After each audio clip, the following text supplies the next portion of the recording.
What's going on, Star Wars Unlimited fans? Welcome back to the channel. Today we're doing a video on PQ prepped and best practices. Us over at Tuda Base, we're getting ready for PQs. We have, or at least here in Florida, we have 2 going on in Orlando. And the whole team is getting prepped for the big events coming up. And I thought I would just throw up a little video on some of the best practices, on what I've learned going to PQs, and what I think newer players should know going into PQs.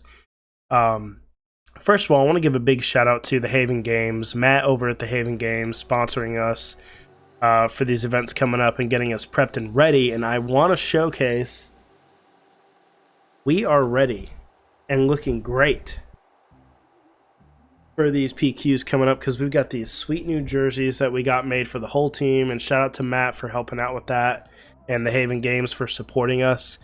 Couldn't be more stoked to get into these next PQs with a full roster of a team, jerseys to represent, and just boost that morale going into them, and overall just getting ready to have a good time at these events. So again, shout out to the Haven for just supporting us, and Matt, thank you so much. Let's get right into the video though. So first, what sparked my interest on making this video, not only after the Richmond results did I find this to be helpful, but also just some chatter going on in a couple of the discords that I'm in, folks asking about deck archetypes and what should we be looking at to combat some of these really painful archetypes like control. So that's what kind of sparked this, but I did want to go through a couple bullet points what we're going to cover in the video. So a couple of bullet points are, how much practice have you put in, the expectations versus reality at these events, some of the fatigue from the long games, some of the deck archetypes that are popular right now, and some notes on those, and then what do I pick going into these PQs as far as my deck. Obviously, I'm not going to be showing graphs and charts from Richmond. I think we've had enough creators cover some of that, so I'm going to cover a little bit of something different after Richmond. It's more of a baseline and quick overview version of what was kind of witnessed. But what I really like about this video is that we're going to be able to show new players who do want to get into the competitive realm, like I once was before. I was still sort of new going into my first PQ, not really sure how to approach it, and I'll admit I was not prepared. I was not prepared for 7 long rounds, although I may not have had to play all 7. I chose to get the practice and the fatigue standpoint of things. So let's jump right into it. I'll go to the first slide. So how much practice have you even put in? So you're new at Star Wars, maybe you've played a couple months, or you're just getting into the new set, Jump to Lightspeed, and you're just getting into Star Wars Unlimited. What should I play? What kind of practice have I put in? So have you been going to locals? Are those locals best of 1s or best of 3? I think a lot of people would agree when I say the best practice is going to be a best of 3. Why? Because you build a sideboard in addition to your 50 card or, well, could be 60 card deck depending on what base you're using, or 45. But what practice have you put in? What reps have you been getting in? Are you just going to locals a couple times a week, and are those best of 1 format or best of 3? These are really important things to think about, because when you're in a big tournament and you're sitting across the table from somebody who could easily be very well seasoned and experienced player, they're going to have plans for a sideboard for all deck archetypes, all the top meta decks. They're going to have tech built into their deck that's going to target certain things, and you need to have a best of 3 experience to be able to be knowledgeable in that realm. Another good note is excuse me, I'm still coming over being sick. Meta deck gauntlets, practice against the meta decks. Like, let's say you're building a deck that you think might be an off meta deck that could have a good chance against some of these top meta decks. Well, have you even put reps into beating those meta decks? Have you put in the work to see what flaws your deck has, or what gaps you might have to fill? What are some of the pain points of your deck against meta decks like Sabine, Quinlan, Han? just to name a few. And have you played against solidified, established decks? Like, that to me is a huge part of it. And I'll admit, I probably haven't done enough meta deck gauntlet testing, but I think I've learned enough about these meta decks on what to put in my deck to stand a chance against them. Also, what platforms are you practicing? Are you just practicing in person at your locals once or twice a week? Are you taking the extra time to practice online on some of these, online clients that we're able to use? What work are you putting in to get ready? The importance of fatigue and stress practice. Obviously, like, we're not able to practice 7 rounds every week at a locals, but knowing that it's going to be a long day. Let's say you're going undefeated, it's your first PQ, and you just happen to really kill it, and you're going to the later parts of the tournament. The tournaments could be all day long, 8 hours. If you're going to a top cut, you're going to definitely be playing a long time, and you have to factor in a couple things. Fatigue, eating, the time in between rounds. I don't know why I went to this next slide. The time in between rounds. If you take medicine, let's say you're playing a control deck, you're likely not going to have time in between rounds. I mean, even things like using the restroom, eating a snack, if you're on a medicine regimen, being able to take time to step aside, take your medicine, like, these are serious things that I don't think they prepare you for when you go into these PQs and you pay your fee to get in and you sign up and you give them your deck list and all that. They're not really preparing you for this.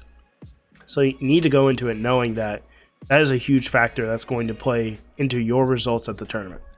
So those are things to think of as far as practice you put in and some of the fatigue and stress things that go into it. Next slide is going to be expectations versus reality. So set a realistic goal for yourself.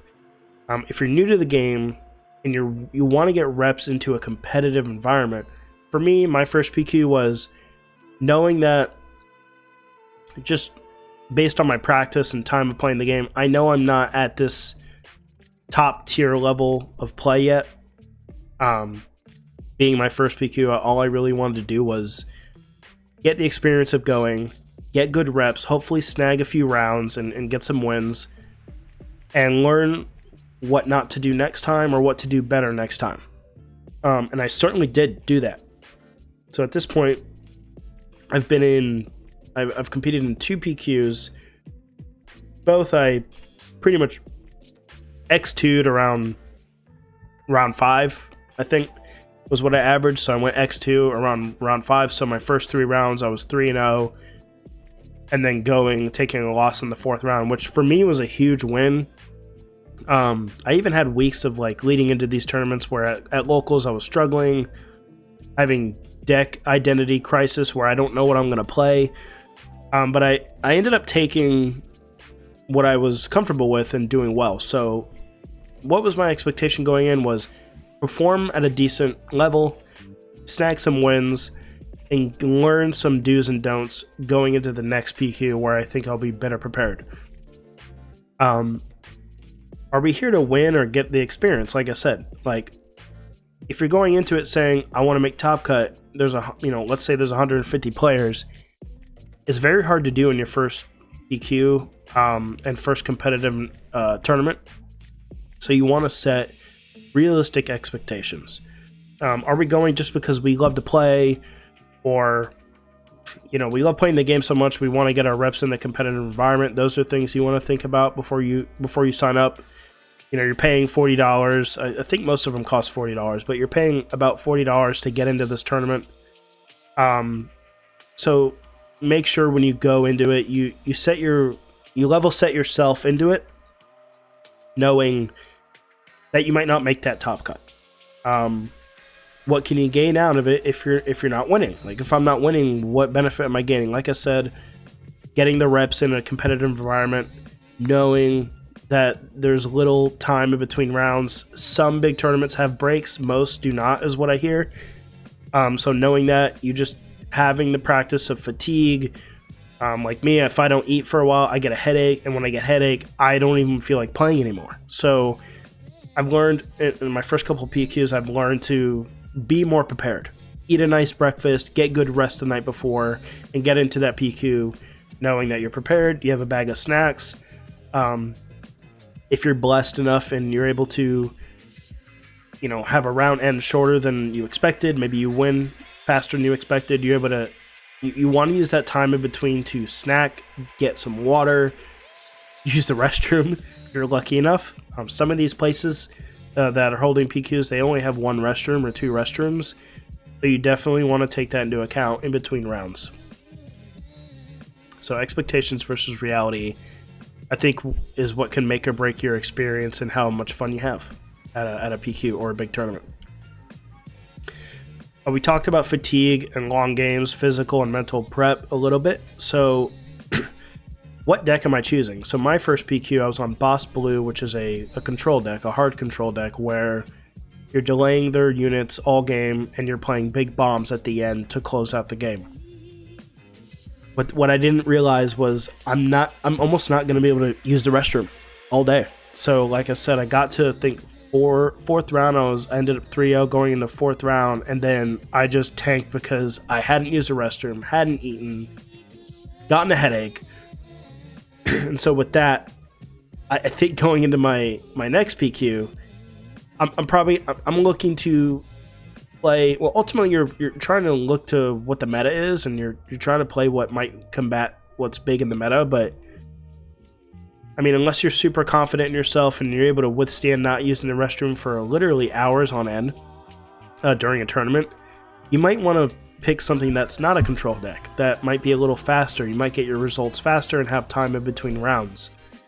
Restroom break, LOL, because literally not being able to take a piss can just make you lose games. Like, I personally can't play games where I'm feeling uncomfortable.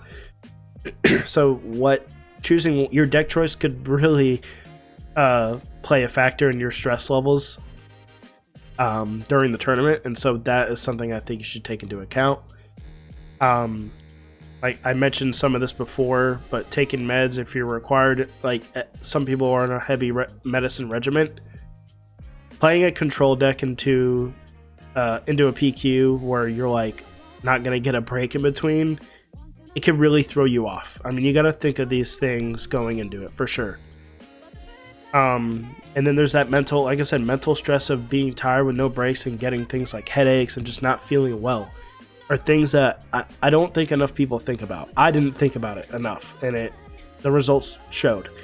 Not saying that was the only reason I didn't do well. I'm sure it was my opponent just won the game and was better than me, and in that moment, whatever, harder the cards or just how the round went. But I'm telling you, there's times where I've been sitting there and I'm like, you know what? I don't even care to win this game. Like, I have to use the bathroom so bad, or I'm so hungry. Like, I should have better prepared for this. So those are, I think, huge notes we need to think about.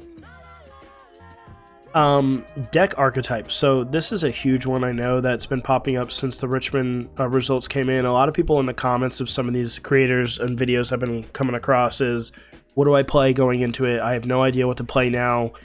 It's so wide open. I don't know if it's that wide open, and we definitely have a standardized list of leaders that are doing really well. But I think what deck archetypes we can expect and some of the like ups and downs of each, I'll go through here. I've got some notes. Will meta decks win me tournaments? Not if you expect results just based on the deck being a good deck. You still have to be a good pilot. Like, I would take the deck that I'm used to and I'm confident in over what I think is winning tournaments. At the end of the day, you need to know what is good against the deck, what combinations to look for that will combat your deck. A good pilot on an off meta deck can beat a meta deck that has an experienced pilot on it. I mean, that probably goes for a lot of TCGs. Control being a huge pain point right now. I know this is a discussion that got brought up in the 2-to-base Discord, but and the 4-to Discord. But control being so oppressive and just being able to stop your strategies, how do we battle against that archetype? Hand hate, hand discard. That does really well into control archetypes. Coming from someone who was primarily playing control decks early on with SWU, I've kind of veered off of that a little bit. But I do know that aggro was a pain point. If I wasn't able to get my healing, aggro was definitely a pain point. How do I beat this control deck before it goes too late in the game when they're stabilizing, playing big bombs that I just can't get around? Like I said above, hand hate, mill strategies is another that you have to look for. That is one of their benefits. Control is going to want to mill you out. So if you run out of cards, you lose the game. So we have to try to win the game against control fast before that 6 or 7 resource turn phase is when you're trying to close out the game. Dropping multiple units per turn can really bother control, because often early game they're playing 1-for-1 removal, so they're paying their 3 resources to power the dark side. Then they're paying 4 resources to use takedown or fell the dragon. So there's really only 1 card per turn that control is really able to do if they're just playing, at least for hard control. Kira has a little more of unit-based removal. She's able to give shields and do things like that. But at the grand scheme of it, hard control, they're playing 1 card per turn up until they start to get to that like 5, 6, 7 resource turn. So those are things to take into account. Control does what does control do very well into is what I feel is mid-range and these combo decks like Yodas and decks that require multiple units to make the recipe come together. Control's able to get in the middle of that and just kind of say no. So I think if you're going to events with playing control decks, you're probably going to be really happy to be sitting across from some of these blue-green hero decks.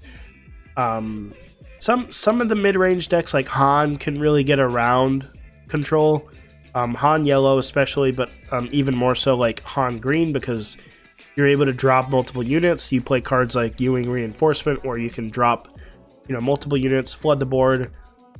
If they super laser blast, if control just wipes the board with a card and says everything's dead, decks like Green Han can come out and rebuild their board in 1 to 2 turns. That is something I think control can struggle with, is some of these mid-range decks that are able to just flood the board. You board wipe and they're just able to flood the board all over again. So that could definitely be a pain point for control, is keeping units on the board, obviously. For aggro, decks that don't have healing really struggle into aggro, even if it's subtle healing throughout the game. I think really struggle into aggro. So I think when it comes to what can I expect being better into aggro, some of these mid-range decks that can heal up, throw sentinels in your way, those can be really oppressive and annoying to deal with as an aggro deck. They do benefit from playing into control, because they can usually go so fast that by the time control is able to stabilize, all these aggro decks need is that little bit of push to finish up the game. So aggro is a really good archetype to bring into a PQ right now. I think if you're getting into the game, you're still new, you're figuring out the game, at very least with aggro, you're able to do fast damage without really much thought going into it. I do think that there's a huge misconception that aggro decks don't require a lot of thinking. I think that's hugely mistaken, but I do think that they can push damage a little more straightforward than a lot of these other archetypes. So if you're newer to the game, unsure what to play, Sabine is a great option. I mean, not to be cliche, but just won the Richmond PQ or sectors. I think aggro is a solid option, and you can't really go wrong picking that archetype going into a big tournament when it's seen so much success, especially recently. As far as mid-range goes, they do well into aggro, like I said, because you're able to drop sentinels and heal up throughout the game to stabilize till you get to the late game, where most aggro decks can't really handle some of these bigger bomb units that come out late game after they've done all their healing. It is a little... It's a little risky to go with a mid-range deck, I think, personally. Just because control is starting to pop up a lot. Like, the Kira decks are coming back. Boss Blue isn't really affected by, you know, the DJ interaction with Han, so we really... There's really no fear going into playing a mid-range deck right now. Or playing control, so there's a lot of control decks that are lingering. They can definitely steal games if you have your practice into control. Like I said, knowing when they're going to super laser blast and clean up the board, and always having a plan to fill up that board right after they're able to board wipe. So if you have enough practice into it and you're able to strategize around the control strategy, then you should be fine playing a mid-range deck. I know a lot of Anakin decks are seeing success just being able to do so much burst damage with the Anakin leader. Some of the mid-range decks rely on the deploy too much, like Anakin. Like Anakin, I think, is one of them. Obi-Wan, Yoda. Personally, I think those leaders are struggling when they're not able to get their game off when they deploy. It does end up being a little bit harder for these decks to stabilize and come back to win the game. So many archetypes, so many routes you can go right now with how open wide the meta seems to be. But I do think it's a little more narrow than people are making it out to be. I know there's a lot of a huge variety of leaders being tested and played right now at these big tournaments. Like even at the sector in Richmond, there was a display of so many leaders and decks being played that it's kind of hard to pinpoint what is the top. But at the same time, I do think we have an established set of decks, which we'll get into next, that are recognizable and can put up a good fight. So, what do I play? That's a big question. Like I said, that's floating around in a lot of these comments that I'm seeing in these videos. What should I play? On the screen, I just threw up what I think to be some of the better leaders right now to go with. I didn't include all of them. I just put a handful of them up here just to show. But everything you see on here has had a decent success. I mean, even if they're just top 16 at a big tournament, or just do very well into some of the current popular strategies. But ultimately, I think you should play what you're comfortable with. If you're new to the game, like I said, maybe aggro, Sabina is a good option. I threw a couple oddball leaders up here, like Hera, who people didn't expect would be good. Had some recent decent success. I'm not going to say it was, winning tournaments, but decks that we didn't think were good before that are able to be explored now post ban of the DJ, Triple Dark Raid, and Django. It is kind of wide open right now, but I think if you're new to the game and you stick to what is meta, Quinlan, Sabine, Boss, Kira, I think you can throw in there now. Anakin seems to be doing very well and isn't too hard to understand. Han Solo, still really good, but does require a little bit more deck intellect and just overall practice and performance. But a lot of what I think people should be going to PQs thinking, what do I play, should be based on what you're comfortable with, and honestly, just have fun with what you play. If you find yourself struggling to understand a deck and you're on the fence about it, I wouldn't go into a PQ picking that deck. I would go into something at the end of the day like, all right, I think this deck is better on paper, but what I play, I'm more comfortable with. That is what I think you should go play into your next PQ. And I think a lot of experienced players will tell you that, because like I said before, an experienced player can take a non-meta deck and run with it because they understand the game. They're comfortable with how to play these leaders. They've probably played them before, so they're able to go in there and put up a fight. You see these Luke Skywalkers coming in top 8. Stevie Getz from KTOD, he went up and put up a good fight and got his Luke showcase. You You've got Vader 1, who I honestly thought was a good leader going into the post-Django ban before seeing results, but shout out to George for taking that to Richmond and getting his Darth Vader showcase. But yeah, there's a lot of routes you can go, but I think at the end of the day, you should play what you are prepared to play and what you have enough practice in. So thanks for checking out the video, guys. Shout out in the comments if you have any feedback or suggestions on some of what we talked about in the video today. A lot of new players I think will appreciate it. Shout out to all the new subscribers and everybody in our 2Debase Discord, just chatting it up about Star Wars Unlimited and keeping the vibes up. We are definitely expanding as a team and just trying to get our feet wet more in the competitive realm. You can expect more content from us as usual. We're trying to drop a few videos a week. We're all dads, so it's kind of hard to rally everybody to get some content recorded, but I try my best to put out stuff at least once or twice a week. Big shout out to the Haven Games again for being a huge support and our sponsor. Check out the 2debase.com website to check out all of our new blogs if you haven't already. And make sure you visit the link in the description to get 10% off all your SWU products at thehavengames.com. I appreciate all you guys for watching the video, and I hope you all have a great one. See you later.